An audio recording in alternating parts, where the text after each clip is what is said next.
cette grève pour deux raisons essentielles. D'abord, empêcher la casse du service public qui est en place depuis maintenant plusieurs années.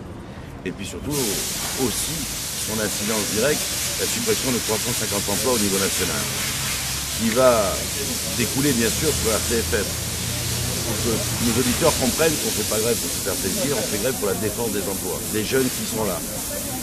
Nous, notre vie, elle est faite, bien évidemment, à RCFM. On est les vieux de la vieille.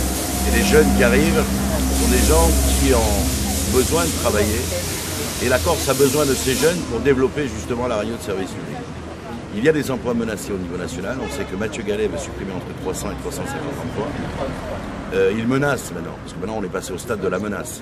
Que Radio France mettrait la clé sous la porte fin juin, à la fin de l'été. Donc ces menaces-là, au bout du 16e jour de grève, ne fait que renforcer notre détermination. En Corse, nous avons un poste en suspens, c'est-à-dire un poste de technicien. Nous ne sommes que 40 salariés. Un poste de technicien, c'est 35 heures de technicien, ce qui veut dire que c'est la baisse programmée des programmes. La baisse programmée donc de la casse programmée du service public en Corse. Alors c'est un poste de technicien au 31 décembre. Il y a des journalistes qui vont partir en retraite. Il y en a à peu près, il y a 5 journalistes qui risquent de partir en retraite, qui vont partir en retraite, et tant mieux pour eux. Sauf qu'on sent très bien qu'il y a des choses qui sont assez curieuses. On nous sort le rapport de la Cour des comptes maintenant, comme quoi il y aurait beaucoup trop de journalistes en Corse. Voilà, par rapport au nombre d'habitants. Alors 5 postes de journalistes, ça veut dire suppression de peut-être un poste sur 2, voire 2 sur 4. Et puis ensuite, ce seront d'autres postes. Alors on a des garanties, bien évidemment, on a des garanties, mais qui sont orales. Et on nous dit, ne vous inquiétez pas, on ne touchera pas à la Corse. Mais le directeur général que nous avons rencontré nous a dit, ce que je dis aujourd'hui ne sera plus valable demain. Est-ce que c'est une manière de gérer une crise? Est-ce que c'est une manière de gérer aussi Radio France? On en doute de plus en plus. Alors on me dit souvent, est-ce que vous voulez la peau de Mathieu Gallet? Le problème, il n'est pas là. Mathieu Gallet, il y aura un autre PDG qui arrivera. Le problème, c'est que c'est à l'État de prendre aussi ses responsabilités. C'est au ministère de tutelle qui a l'argent et qui a la solution. Sauf que là, on est pris en otage entre, d'un côté, le CSA qui ne veut pas débarquer Mathieu Gallet, l'État qui ne veut pas mettre d'argent, et on a des salariés qui sont, comme nous le sommes aujourd'hui et depuis 16 jours, en grève. Quelles sont les répercussions directes sur l'antenne? La répercussion directe sur l'antenne, c'est bien sûr qu'on pénalise les auditeurs. Les auditeurs sont pénalisés parce qu'il n'y a pas d'antenne. L'antenne est souvent blanche, il y a quelques journaux, il n'y a pas d'émission. C'est une grève donc organisée de manière collégiale. Les journalistes, les techniciens, les animateurs, les administratifs. Bien sûr qu'on comprend, on se pénalise peut-être aussi nous-mêmes, mais il en va de la survie de la radio de service public en Corse. Je dirais Charles, c'est que aujourd'hui le rapport de la Cour des comptes à 2 reprises parle de RCFM comme étant une radio surdotée. Ce qui peut nous mettre, ce qui peut nous précariser.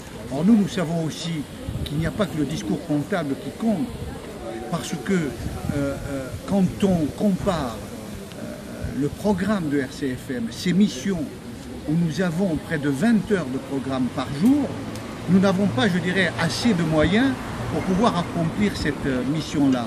Donc il y a un danger qui pèse particulièrement sur notre radio, et il y a eu un mouvement il y a quelques semaines devant le risque, et il n'a pas complètement disparu, de suppression, Jean-Pierre l'a dit, d'un poste de technicien, mais ça pourrait s'étendre à d'autres catégories professionnelles. Mais aujourd'hui, dans la stratégie, dans le jeu entre Radio France et l'actionnaire principal, l'État, eh bien les dupes, ce sont les personnels. Parce que dans toute entreprise, celui qui a les clés en main principales, c'est l'actionnaire principal. Et l'actionnaire principal, c'est l'État. Et l'État joue, il ne le dit pas, mais il joue sur la suppression des emplois, c'est-à-dire la baisse de la masse salariale. Et donc aujourd'hui, les personnels, bien sûr, négocient avec Radio France, mais aussi en appellent à la responsabilité de l'État qui, en la matière, n'est pas moindre. Et quelles seront les conséquences dans l'immédiat si la situation n'évolue pas? On ne peut pas prévoir les conséquences. Les conséquences, elles ne peuvent être que graves, parce qu'une grève, elle a aussi des conséquences, parce qu'on peut perdre aussi des auditeurs. Et ça, nous en sommes conscients. Mais aujourd'hui, il faut savoir que l'État n'a pas payé des sommes qu'il aurait dû, au niveau, à la signature du contrat d'objectifs et de moyens, bien, l'État est redevable à Radio France d'un certain nombre de millions. 96 millions. Alors il le conteste, mais c'est une réalité. Et c'est d'ailleurs une des conséquences qui fait qu'il y a un déficit important. Et bien sûr, les travaux de la Maison de la Radio, ça c'est incontestable. Et la suppression d'emplois ne peut pas être la solution à un certain nombre de problèmes qui ne relèvent pas, je dirais, des personnels eux-mêmes. Alors, ce qui est sûr, c'est que nous, on en appelle aux auditeurs. Nous serons mercredi prochain sur la place Saint-Nicolas pour faire signer des pétitions. Les auditeurs nous appellent, les auditeurs nous soutiennent. Je le sais qu'ils nous soutiennent. On n'est pas là sur une revendication salariale. On est vraiment pour la défense d'un outil qui est l'outil de la Corse, qui est l'un des outils de l'audiovisuel en Corse. Il y a Viastel, il y a nous. Nous, on a une histoire avec le peuple corse, on a une histoire avec tout le monde. On en appelle aux élus, on en appelle aux citoyens. Il doit défendre absolument ce qu'est l'essence même de la démocratie, la radio de service public et les médias en général. Quelle peut être l'issue de ce conflit? L'issue, c'est pas nous qui avons les clés. On n'a pas d'issue à proposer. Nous, l'issue à proposer, c'est arrêter la case du service public et ne supprimer pas d'emplois. Trouver d'autres solutions. Il y a d'autres solutions. Notre intersyndicale a été reçue par le cabinet du Premier ministre hier, qui botte en touche, qui dit on va trouver une solution. Oui, mais pas au bout de 16 jours de grève. Vous l'avez la solution, elle est quoi? Elle est financière. Mettez tout simplement au panier ce que vous devez à Radio France. Mais ça depuis 10 ans, c'est pas ce gouvernement-là, c'était le gouvernement Sarkozy qui doit 96 millions d'euros. Mais peu importe la couleur politique des gouvernements, le fait est c'est que nous sommes pris en otage, là, et au bout de 16 jours de grève, il est impossible de sortir comme ça, sans rien. Il faut sortir avec du gagnant-gagnant, et on n'en prend pas en tout cas le chemin. Alors effectivement, le SCC partage la position de l'intersyndicale sur un plan national.